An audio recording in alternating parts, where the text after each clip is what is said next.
Assalamualaikum warahmatullahi wabarakatuh.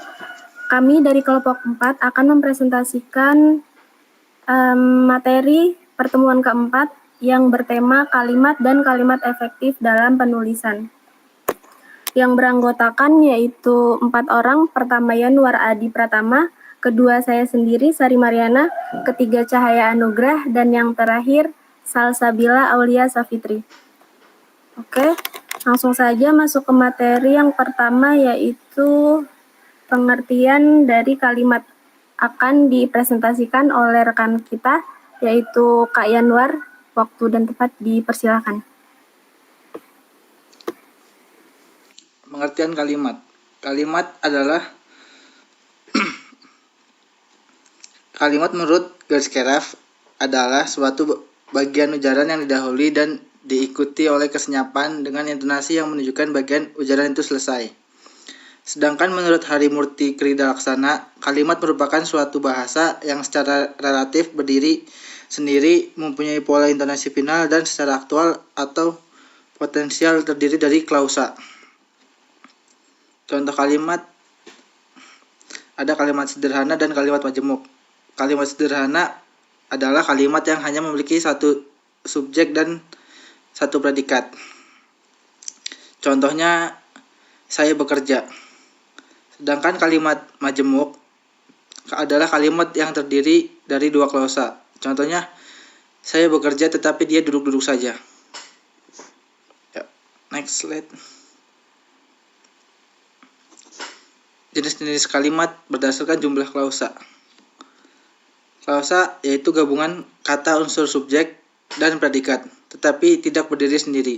Contohnya, bunga itu layu, atau karena kamu tidak menyiramnya. Jenis-jenis kalimat berdasarkan klausa ada dua, yaitu kalimat tunggal dan kalimat majemuk. Kalimat tunggal merupakan kalimat yang memiliki satu klausa atau satu subjek dan satu predikat. Umumnya sederhana dan menyatakan satu ide pokok saja. Contohnya, Ani membaca buku. Yang kedua ada kalimat majemuk. Kalimat majemuk dibagi menjadi dua jenis, yaitu kalimat majemuk setara dan kalimat majemuk bertingkat. Kalimat majemuk setara adalah klausa-klausa yang membentuk kalimat memiliki kedudukan yang sejajar dan sederajat, digabungkan oleh konjungsi seperti dan, tetapi, atau lalu.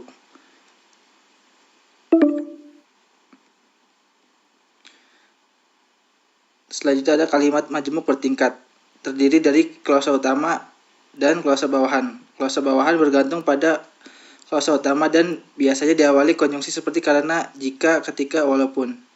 Contoh, kami tetap belajar meskipun listrik padam. Next slide akan dibacakan oleh teman saya, Riana. Oke, di sini masih seputar jenis-jenis kalimat. Tapi yang judulnya kalimat menurut fungsinya. Itu ada 4. Yang pertama kalimat berita, kedua kalimat tanya, ketiga kalimat perintah, dan yang terakhir ada kalimat seru. Kalimat berita adalah kalimat yang isinya sebuah pemberitahuan dan diakhiri dengan tanda baca titik. Contohnya, perayaan HUT RI berlangsung meriah. Atau kalimat berita ini kita bisa gunakan dalam kehidupan sehari-hari. Contoh kalimatnya seperti Adi mengantar adiknya ke sekolah menggunakan motor. Itu salah satu kalimat berita juga. Yang selanjutnya ada kalimat tanya. Kalimat tanya atau kalimat interrogatif adalah kalimat yang menggunakan kata tanya, berisikan sebuah pertanyaan dan diakhiri oleh tanda baca.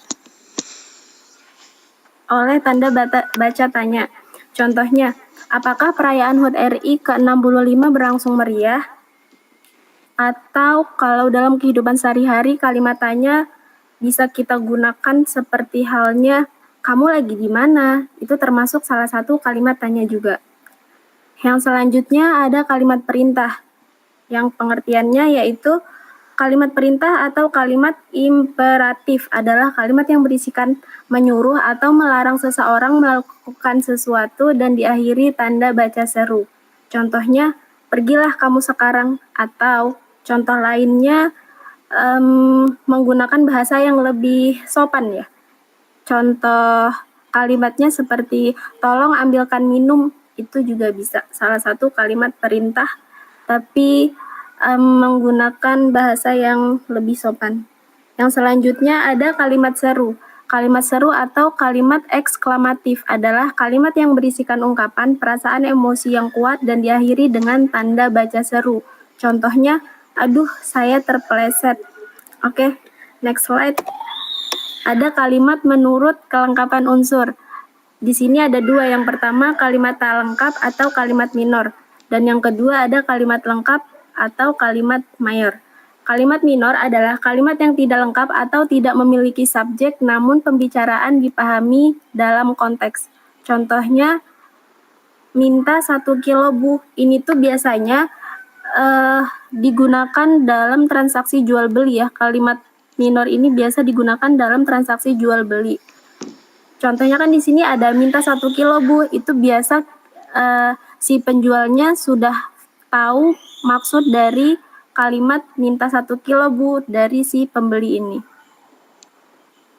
Yang selanjutnya ada kalimat lengkap atau kalimat mayor. Kalimat yang memiliki unsur yang lengkap dan jelas. Contohnya, ayah membaca koran.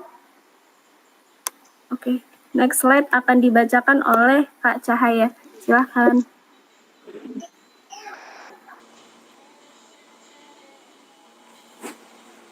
Nah, selanjutnya di sini ada kalimat menurut susunan subjek dan predikat. Nah, di sini ada dua, yaitu kalimat inversi. Nah, unsur predikat mendahului subjek, contohnya matikan televisi itu. Nah, yang selanjutnya kalimat versi subjek diikuti oleh predikat, contoh televisi itu dimatikan. Selanjutnya kalimat efektif. Nah, kalimat efektif adalah sebuah kalimat yang jelas, mudah dipahami sesuai dengan konteks dan situasi komunikasi.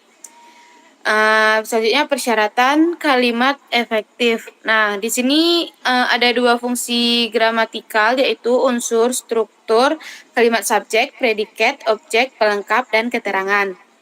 Contohnya di sini ada kakek itu sedang melukis. Kakek itu. Sedangkan melukis. Nah, selanjutnya ada koherensi. Adalah hubungan antar unsur kalimat yang logis dan jelas. Oke, next akan dibacakan oleh Kak Salsabila. Silakan. Oke, selanjutnya itu ada koherensi dan kepaduan dalam kalimat. Koherensi itu merupakan hubungan yang saling terkait antar unsur kalimat. Koherensi ini merujuk pada suatu kesatuan, makna dan konsistensi ide yang ada dalam teks. Koherensi melibatkan bagaimana ide-ide dalam sebuah teks disusun dan dikembangkan untuk membentuk pesan yang jelas dan mudah dipahami. Contohnya itu karena jalan macet, pelaksanaan seminar itu ditunda 1 jam kemudian. Yang kedua itu ada kepaduan. Kepaduan itu merupakan kata tugas yang tepat dalam kalimat. Itu artinya semua pernyataan dalam kalimat harus terhubung secara harmonis, sehingga informasi yang disampaikan tidak terpecah-pecah dan membingungkan. Hal ini memastikan bahwa kalimat tersebut menyampaikan pesan secara jelas dan teratur. Contohnya itu, setiap pengemudi mobil harus memiliki surat izin mengemudi. Oke, next slide itu kesimpulan. Kesimpulan dari materi ini ada 3 poin. Poin yang pertama itu, kalimat efektif harus memenuhi syarat tertentu, seperti koherensi, kepaduan, dan penggunaan struktur yang tepat. Poin kedua, jenis kalimat yang sesuai dengan konteks dapat memperjelas komunikasi, baik itu untuk memberikan informasi, bertanya, memberikan perintah, atau mengekspresikan perasaan. Dan yang terakhir, penggunaan kalimat yang jelas dan padat sangat penting dalam penulisan untuk memastikan pesan yang ingin disampaikan dapat diterima dengan baik oleh pembaca. Oke, baik. Sekian presentasi dari kelompok 4. Wassalamualaikum warahmatullahi wabarakatuh. Waalaikumsalam.